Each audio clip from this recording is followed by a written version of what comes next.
السلام علیکم۔ ایک عورت کو اللہ ہر بار اولاد نرینہ سے نوازتا، مگر چند ماہ بعد وہ بچہ فوت ہو جاتا، لیکن وہ عورت ہر بار صبر کرتی اور اللہ کی حکمت پر راضی رہتی تھی، مگر اس کے صبر کا امتحان طویل ہوتا گیا اور اسی طرح ایک کے بعد ایک اس عورت کے 20 بچے فوت ہوئے۔ آخری بچے کے فوت ہونے پر اس کے صبر کا بندھن ٹوٹ گیا۔ وہ آدھی رات کو زندہ لاش کی طرح اٹھی اور اپنے خالق حقیقی کے سامنے سر سجدے میں رکھ کر خوب روئی اور اپنا غم بیان کرتے ہوئے کہا، اے کون و مکان کے مالک، تیری اس گناہگار بندی سے ایسی کیا غلطی ہوئی کہ سال میں 9 مہینے خون جگر دے کر اس بچے کی تکلیف اٹھاتی ہوں، اور جب امید کا درخت پھل لاتا ہے تو صرف چند ماہ اس کی بہار دیکھنا نصیب ہوتی ہے۔ آئے دن میرے دل میں یہ اندیشہ رہتا ہے کہ میرا بچہ پروان چڑھے گا بھی کہ نہیں۔ اے دکھی دلوں کے بھید جاننے والے، مجھ بے نوا پر اپنا لطف و کرم فرما دے۔ روتے روتے اسے اونگ آ گئی۔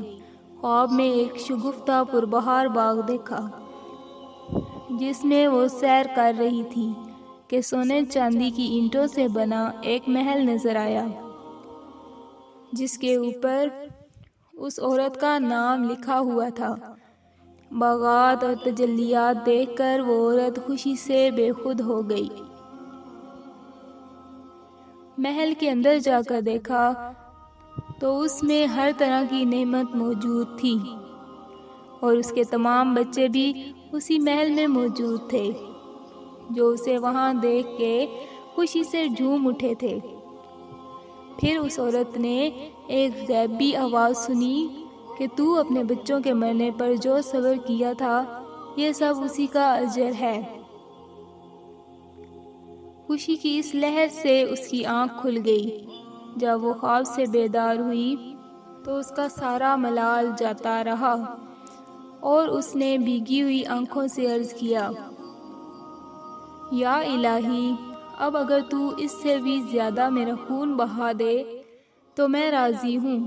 اب اگر سینکڑوں سال بھی مجھے اسی طرح رکھے تو مجھے کوئی غم نہیں، یہ انعامات تو میرے صبر سے کہیں زیادہ ہیں۔